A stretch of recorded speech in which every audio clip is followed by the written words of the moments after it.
Well, first thing you want to do is get you some real thin plastic. Put it over the bottom of your socket. Get that in there because you don't want that epoxy to get in there to glue it to your don't try to push it in all the way, just a little bit, because if you try to go too far it's going to tear the plastic.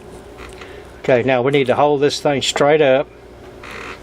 Now it's best if you get some new stuff. This is a little old, that's why it's kind of hard to mix up. Let's get us some in here. Put it down in there best you can. And find the end that you did not cut. This is the shiny end, so that's the end I cut. So this one, because we got to get it to stick to this too. Now let's get that in there. Try to get it in as close to the center as possible. There we go.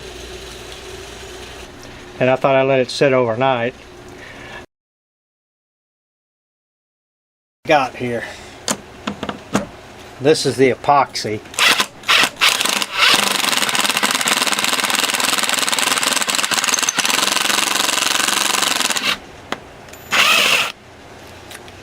Yep,